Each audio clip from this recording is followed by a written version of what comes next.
Blood is thicker than water, but money is a powerful solvent.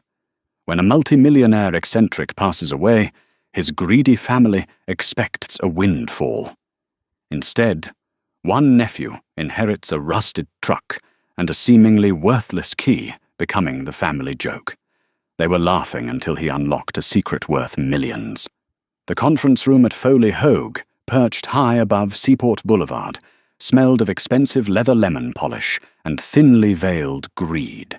Rain lashed against the floor-to-ceiling windows, blurring the grey expanse of Boston Harbor, but inside the atmosphere was crackling with anticipation.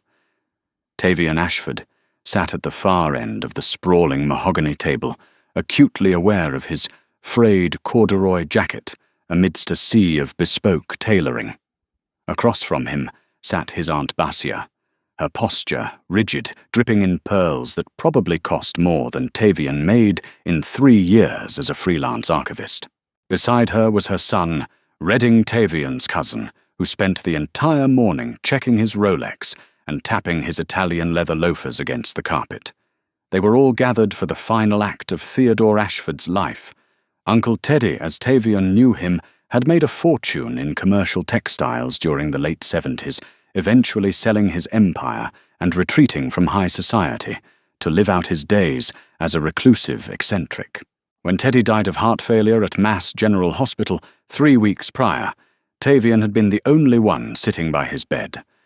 Basia and Redding had been on a ski trip in Chamonix, unable to rearrange their flights for a dying man. Yet, as the senior partner, Charles Whitmore adjusted his reading glasses and cleared his throat, it became abundantly clear that presence did not equate to profit. To my sister Basia, Whitmore read in a dry, clinical monotone, "I leave my primary investment portfolio at State Street Corporation, currently valued at $22 million, along with the summer estate in Nantucket." Basia offered a tight, satisfied smile, dabbing dry eyes with a silk handkerchief.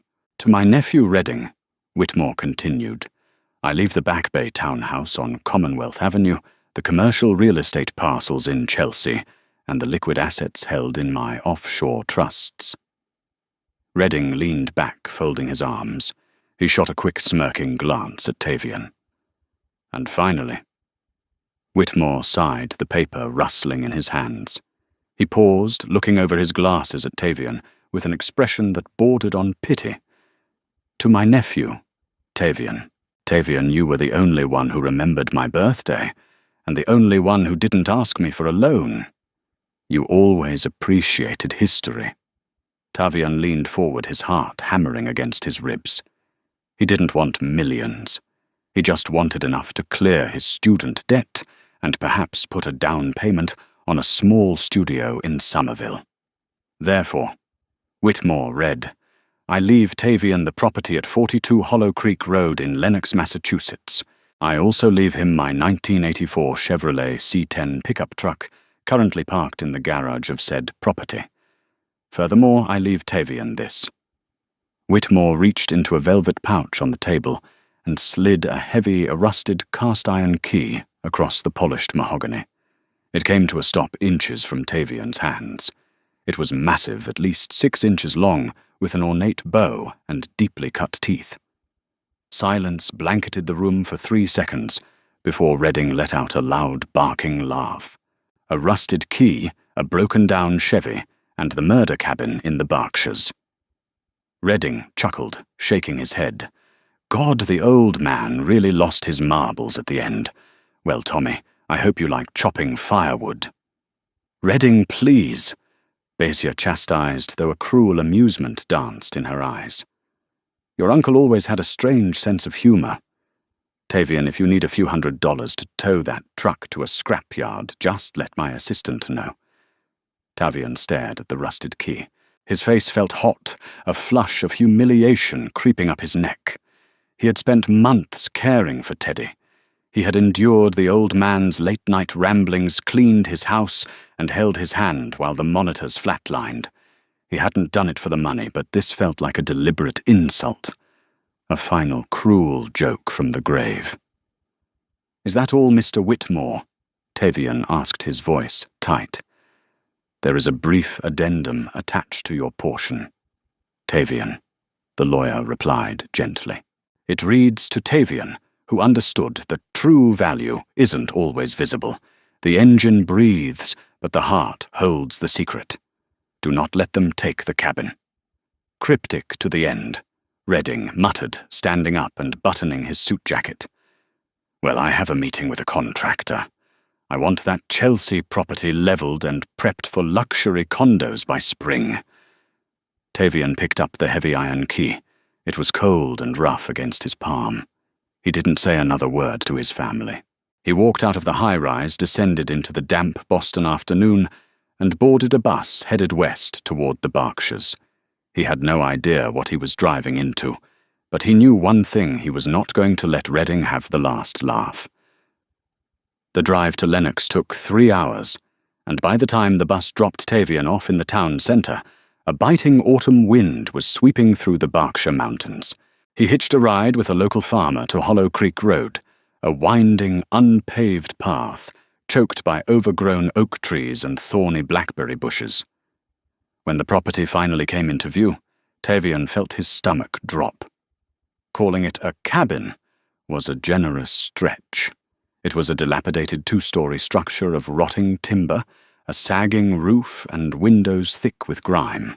The front porch tilted dangerously to the left.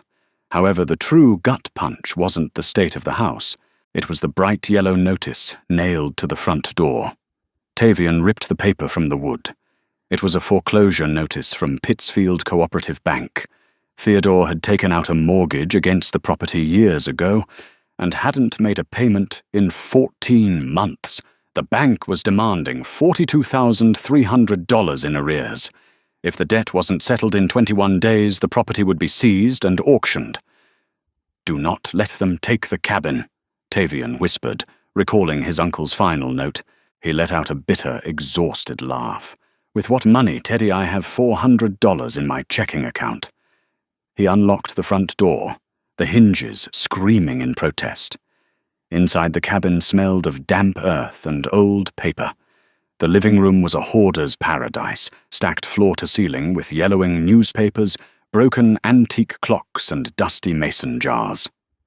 In the back, leaning against an attached shed, he found the 1984 Chevy C10. It was a faded, oxidized blue, covered in a thick layer of dust. Surprisingly, the tires were fully inflated, and there was a brand-new battery sitting under the hood. Theodore had kept it primed. For 3 days, Tavian lived out of cans of soup freezing at night, tearing the cabin apart. He was looking for hidden cash, valuable antiques, anything he could pawn to stall the bank. But there was nothing. Just junk. On the 4th night, exhausted and covered in decades of grime, Tavian collapsed at his uncle's heavy oak roll-top desk. He began to mindlessly open the drawers. Most were empty, but the bottom right drawer was locked. He remembered the heavy, rusted cast-iron key in his pocket. He pulled it out and slid it into the desk's keyhole. It didn't fit. The key was far too large. Frustrated, Tavian grabbed a flathead screwdriver from his duffel bag and brutally forced the desk drawer open, splintering the aged wood. Inside lay a stack of leather-bound journals.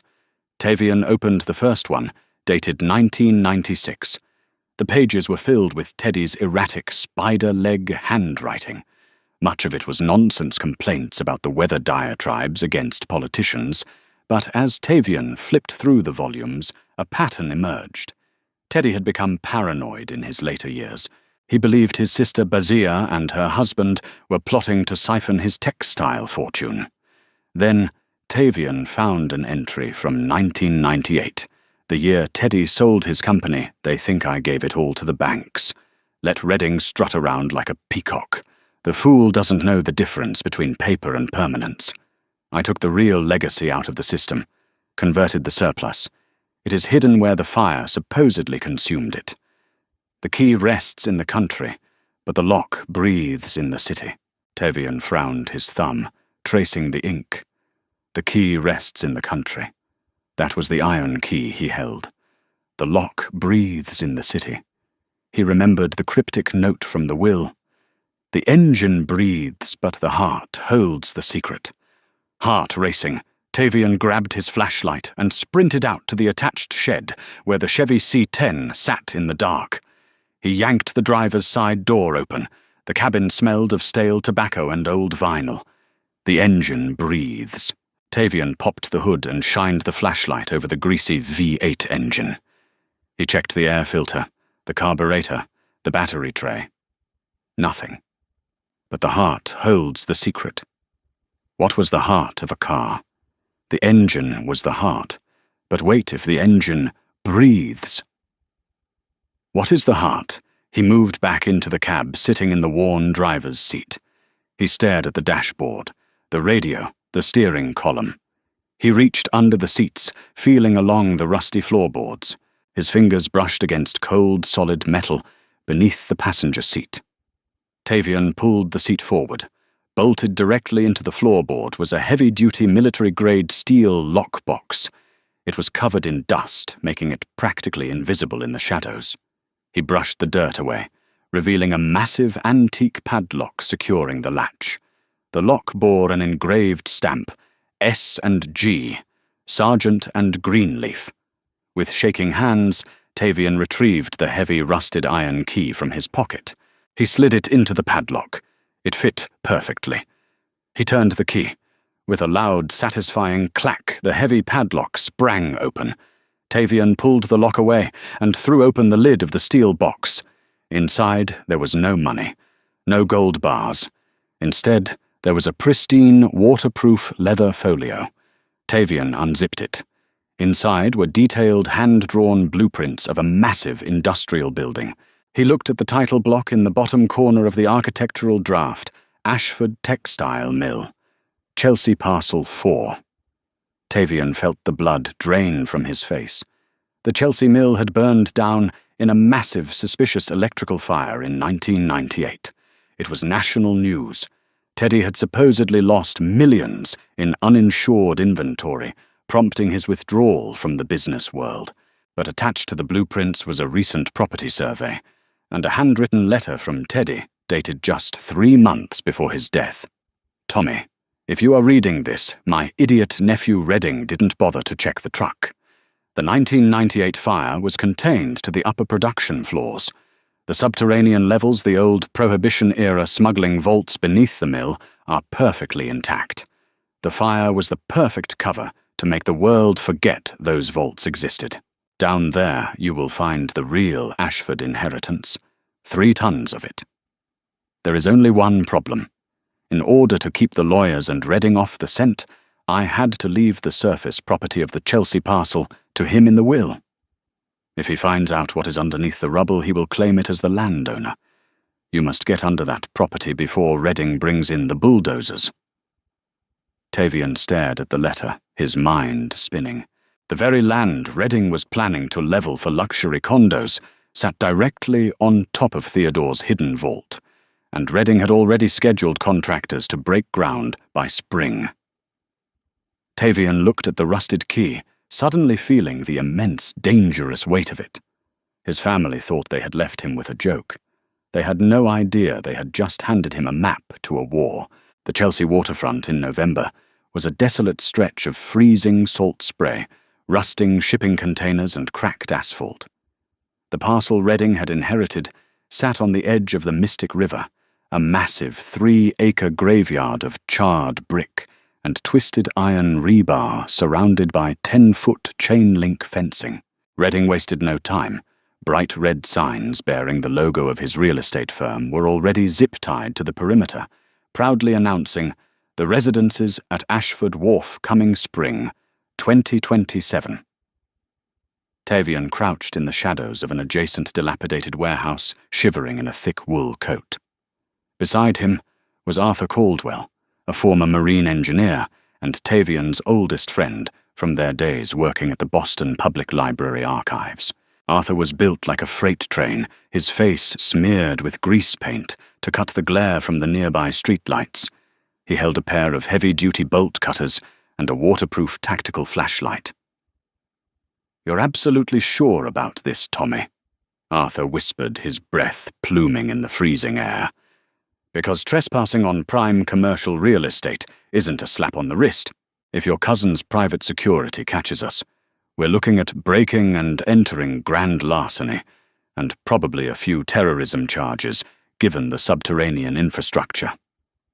I'm sure, Tavian replied, his voice steady, despite the adrenaline hammering in his chest. He tapped the waterproof leather folio tucked securely under his arm. Teddy's blueprints are exact. The 1998 fire collapsed the main elevator shafts, sealing the vaults from above. But there's a Prohibition-era drainage tunnel that empties directly into the riverbank. It connects to the sub-basement. Redding's men are only guarding the surface gates. Arthur sighed, adjusting the heavy canvas duffel bag slung over his shoulder. Lead the way, Indiana Jones. They slipped down the muddy embankment, their boots sinking into the freezing, trash-strewn sludge of the Mystic River at low tide. The smell of sulphur and rotting kelp was overpowering. Tavian navigated by the dim light of his phone, counting the rusted storm drain outfalls that jutted from the concrete retaining wall. 1, 2, 3. At the fourth outfall, half submerged in the icy water, Tavian stopped. An iron grate thick with barnacles and rust blocked the entrance. It looked as though it hadn't been touched in 80 years. Arthur moved forward, ignoring the freezing water seeping into his boots.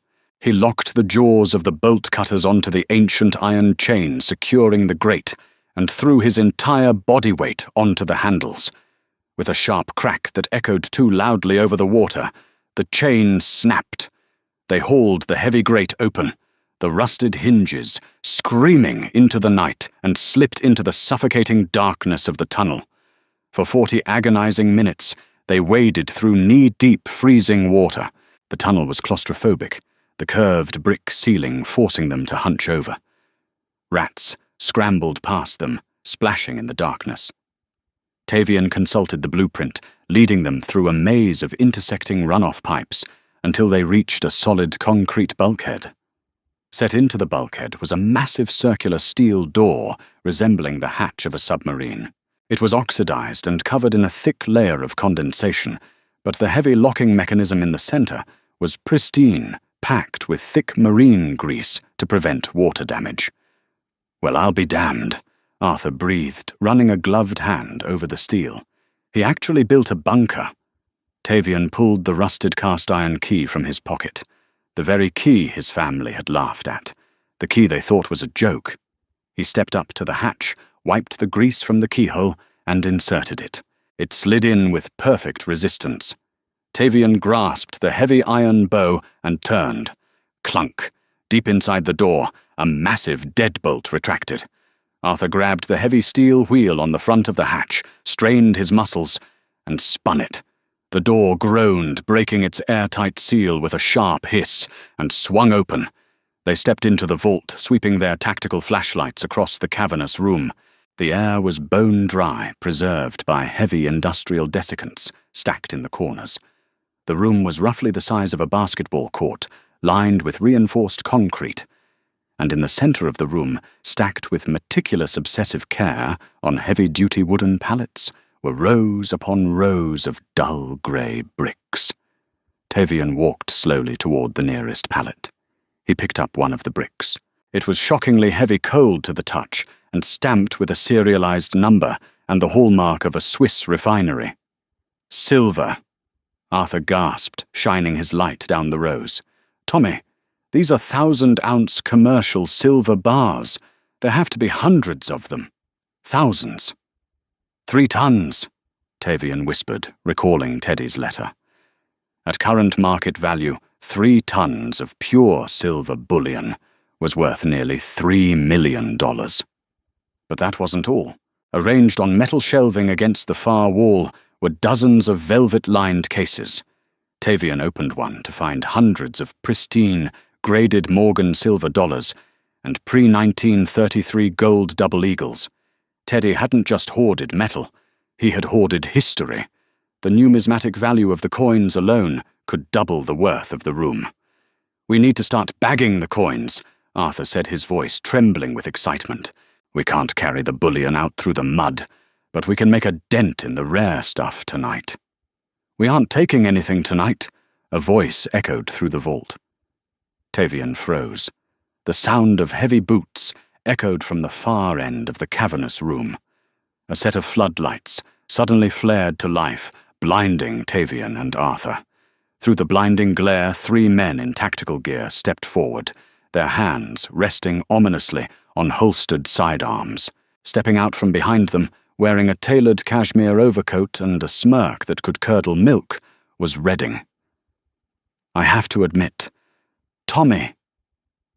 Redding called out, his voice dripping with condescension. "I thought you were just a pathetic broke librarian.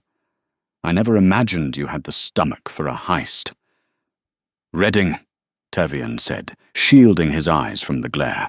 How did I know?" Redding laughed, stepping deeper into the vault and looking around at the pallets of silver with undisguised greed.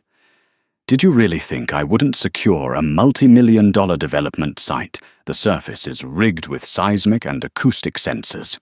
When you snapped that chain on the riverbank, an alert went straight to my security team's phones. We tracked you down the tunnel." Redding walked over to a pallet, running his manicured fingers over the cold silver bars. He let out a low whistle. "The crazy old bastard actually did it," Redding muttered, shaking his head. "He hid the liquid assets. The IRS, the auditors, none of them could find it after the fire. And here it sits, on my property." "It's not your property, Redding," Tavian said, his voice surprisingly calm. He stepped forward, putting himself between his cousin and the shelving unit of rare gold coins. "Uncle Teddy left this to me." "Don't be stupid, Tavian." Redding sneered, his amusement fading into a sharp, predatory glare. "Read the will. Charles Whitmore read it plain as day. The Back Bay townhouse, the offshore trusts, and the Chelsea commercial real estate. All of it belongs to me. You are currently trespassing on my land. This vault is an unlisted structure attached to the subterranean foundation of my property." He turned to his security guards. "Confiscate their bags. If they resist, hold them for the police. Let's see how much of a joke you are when you're sitting in a county jail, Tommy." Arthur tensed, raising his fists, but Tavian put a hand on his friend's shoulder to stand down. Slowly, deliberately, Tavian reached into his coat and pulled out the waterproof leather folio he had retrieved from the rusted Chevy C10. "You own the surface, Redding," Tavian said, his voice ringing with absolute clarity in the concrete bunker. "You own the dirt. You own the ash. You own the rights to build those ugly glass condos. But you don't own what's underneath." Redding scoffed. "What kind of desperate nonsense are you spouting?" "It's called a severance of estate," Tavian replied, unzipping the folio. He pulled out a thick stack of legal documents, complete with notary seals and state registry stamps dating back to 1998.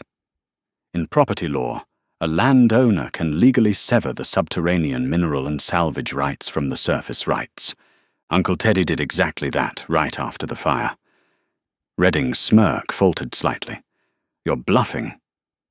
"Teddy placed the subterranean rights of this exact parcel into an anonymous holding company called Hollow Creek Salvage."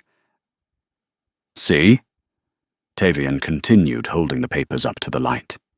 "He transferred the absolute ownership of this vault and all its contents into the LLC. The surface deed was then placed into the trust that you inherited." "So what?" Redding snapped, his face reddening. "An anonymous LLC. I have a team of corporate lawyers who will pierce that veil in a week and drag it into probate." "They won't have to," Tavian smiled. It was the first time he had smiled since his uncle's death, because the sole registered asset tied to Hollow Creek Salvage, LLC, the physical item that dictates ownership of the company, and everything it holds is the title to a 1984 Chevrolet C10 pickup truck.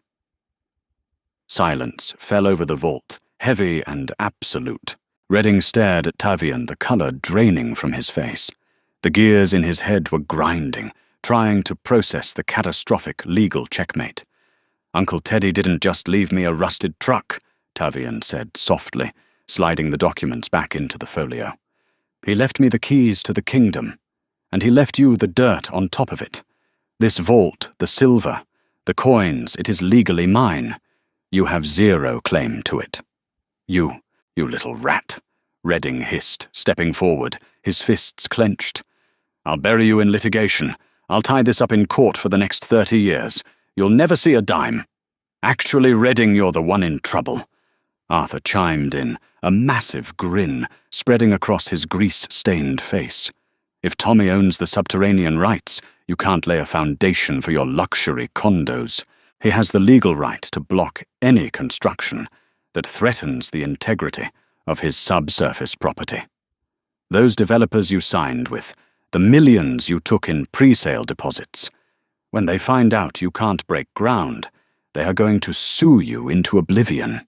Redding backed away, looking wildly between the pallets of silver and the smug faces of Tavian and Arthur. The realization hit him like a physical blow. He didn't just lose the silver. His entire multi-million-dollar real estate project was legally dead in the water. He was ruined. "Get out!" Tavian commanded, his voice echoing with authority. "Take your rent-a-cops and get off my property. I'll be bringing an armored transport team tomorrow, along with a federal marshal, to ensure my assets are protected. If any of this is missing, I'll press federal theft charges." Without another word, Redding turned and fled into the darkness of the tunnel, his heavy boots splashing in retreat, followed closely by his bewildered security team. Arthur let out a booming laugh that shook the dust from the ceiling, slapping Tavian on the back so hard he nearly stumbled. "Tommy, my boy, you just robbed the rich and legally bankrupted your awful cousin in 5 minutes. That was beautiful." Tavian looked around the vault. The immense wealth surrounding him was staggering, but what brought tears to his eyes was the sheer brilliant cunning of his Uncle Teddy. The old man hadn't lost his mind. He had played the ultimate long game, ensuring the family's greed was their own undoing, while rewarding the only person who had shown him genuine kindness. The following morning, Tavian paid a visit to the Pittsfield Cooperative Bank. He didn't bring a checkbook. He walked into the manager's office and dropped a heavy canvas bag onto the desk. Inside were 40 pristine, graded Morgan silver dollars. He paid off the $42,300 foreclosure debt on the cabin in cash value, securing his quiet sanctuary in the Berkshires forever. He didn't sell the 1984 Chevy C10. He spent a portion of his newfound wealth restoring it to its original glory. It gleamed bright blue in the summer sun, a rolling monument to the man who understood that true value isn't always visible, and that sometimes the greatest treasures are hidden beneath a punchline. As for Redding, the fallout was spectacular. Unable to build on the Chelsea parcel, his investors pulled out, triggering a cascade of lawsuits that forced him to liquidate his beloved Back Bay townhouse and offshore trusts just to stay out of federal prison. He was last seen trying to sell commercial real estate in a strip mall in Ohio. Tavian sat on the porch of his newly renovated cabin in the Berkshires, watching the sunset over the mountains. He held a cup of hot coffee in one hand and the heavy rusted iron key in the other. He smiled, slipping the key into his pocket. The joke was finally over, and it was a masterpiece. What would you do if your family left you a joke inheritance only to discover it was the map to a fortune? Sometimes the greatest treasures are disguised as trash, waiting for the right person to look closer. If you loved this story of vengeance, hidden vaults, and legal loopholes, hit that like button, share it with a friend, and subscribe for more real-life dramatic tales.